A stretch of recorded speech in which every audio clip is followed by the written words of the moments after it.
the God who sees. There's a moment in Scripture that many overlook, a passage not about kings or warriors, but about a woman on the run.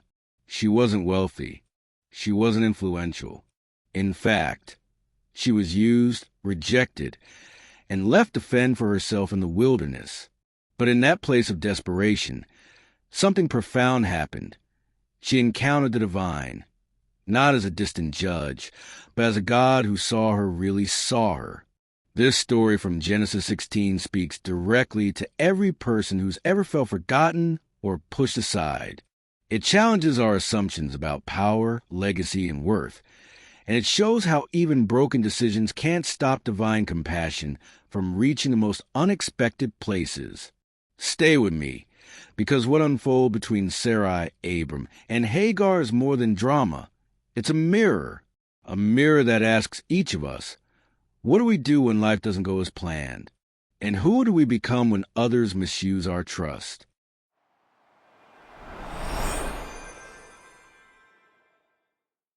Hagar and Ishmael, a modern-day reading. Sarai, Abram's wife, was deeply discouraged. She'd been unable to have children. In that era, building a family was everything, and Sarai felt like she had no future. Desperate, she came up with a plan. Her servant, Hagar, was Egyptian, and Sarai told Abram, God hasn't allowed me to become a mother. Sleep with Hagar. Maybe I can raise a family through her. Abram agreed. They had been living in Canaan for 10 years by this point. So Sarai gave Hagar to Abram as a second wife, and sure enough, Hagar got pregnant. But the moment she learned she was expecting, her attitude towards Sarai changed. Contempt crept in. Tensions ran high. Sarai, now hurt and angry, turned to Abram and said, This is your fault. I trusted you with my servant, and now she's acting superior because she's pregnant. May God decide between us. Abram responded calmly, She's your servant. Do whatever you think is best. Sarai began treating Hagar so harshly that Hagar fled. Hagar ran into the wilderness, where she ended up near a spring along the road to Shur. There, she was met by an angel of God. He asked, Hagar, servant of Sarai, where have you come from, and where are you going? I'm running away from my mistress, Sarai, she said. The angel told her, Go back to Sarai and submit to her. But then came an unexpected promise. I will give you more descendants than you can count. And he added, You're now pregnant, and you will have a son. Name him Ishmael, because God has heard your suffering. He will be fiercely independent, often in conflict with others, and live in tension with his family. Overwhelmed and amazed, Hagar gave a name to the Lord who spoke to her. You are the God who sees me. She said, I've seen the one who sees me. Because of this encounter, the spring was named Bir Lahai Roi, which means well of the living one who sees me. It still exists between Kadesh and Bered.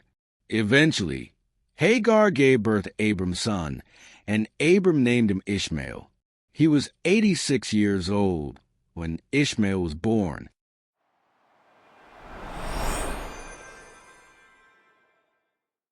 This is my interpretation of the text. Genesis 16 paints a vivid picture of impatience, human struggle, and divine awareness. Sarai's desire for a child, so central to identity and legacy at the time, leads her to take matters into her own hands when God's promise seems delayed. Her decision to offer Hagar Abram was rooted in desperation, not cruelty, yet sparked jealousy, pain, and conflict. This moment reminds us how often we act on fear instead of faith, especially when outcomes feel uncertain. Hagar's role in the story is especially compelling. A marginalized woman, used as a means to an end, she faces rejection and abuse. Yet her encounter with the angel in the wilderness shifts everything. God seeks her out, not to scold or shame, but to promise her a future and give her dignity. The naming of Ishmael, God hears, and Hagar's declaration that God sees her affirms a foundational truth. No one is invisible to God. The divine response to Hagar shows compassion without erasing her pain. Abram and Sarai's reactions also offer layers of reflection. Their attempt to solve a spiritual problem with human logic created more division than resolution. Still, God's covenant continues through this messiness. Not because the characters got it right, but because divine grace isn't dependent on flawless execution. Genesis 16 doesn't romanticize their choices, but it doesn't discard them either. It acknowledges that God can still work within human flaws. Ultimately, this chapter is a call to look deeper. Behind the conflict is a God who meets people where they are, in frustration, exile, and uncertainty, and answers not with punishment, but with presence. That's the God who sees. Here is a life example for our modern times. Imagine a young woman working tirelessly in a company that overlooks her. She's an immigrant, juggling expectations, language barriers, and unspoken judgments. One day, her manager gives her additional responsibilities without recognition or support. She feels used. She voices her pain, but the response is cold. If you don't like it, leave. So she does, alone in her struggle, wondering whether anyone sees the full story. Then, unexpectedly, someone reaches out, not just to offer sympathy, but to empower her with opportunity and affirmation. She's told, "We see your talent. We hear your story." That moment shifts something deep inside her. It doesn't erase the hardship, but it gives her the strength to return and face her situation from a place of self-worth. Like Hagar, she realizes her journey is not unseen.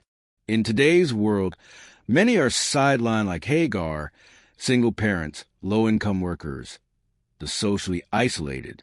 Yet this story reminds us that there is dignity in being seen and compassion in being heard. Sometimes, divine moments come through a person who chooses to care. This is a call to action for all of us. Let's be the kind of people who notice those at the margins. Hagar's story challenges us to recognize the forgotten, the silenced, and the displaced in our communities. That could mean reaching out to someone at work who seems overlooked, listening to a story that's uncomfortable, or standing up for those who have no advocate. Compassion isn't passive. It's deliberate, and it sees the whole person. For those feeling unseen, this text invites you to draw strength from knowing that you matter. You're not defined by someone else's use of you, nor by your lowest moment. God sees you. And when we truly believe that, our posture changes. We return not just stronger, but with purpose. Let's step into the week with open eyes and hearts. Let's choose to be present, ask hard questions, and carry each other's stories. Because when people know they're seen and valued, they live differently. And so do we. Today we witness a journey of a woman who thought she was invisible, yet found herself named, blessed, and sent back with purpose. And maybe the deeper takeaway isn't just about Hagar.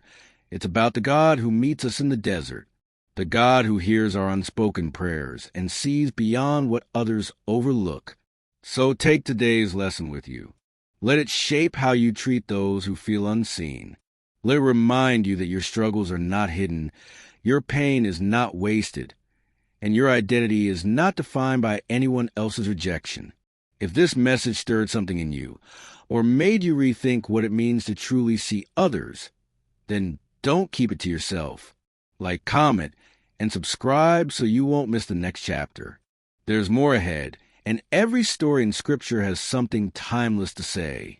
Let's keep listening together.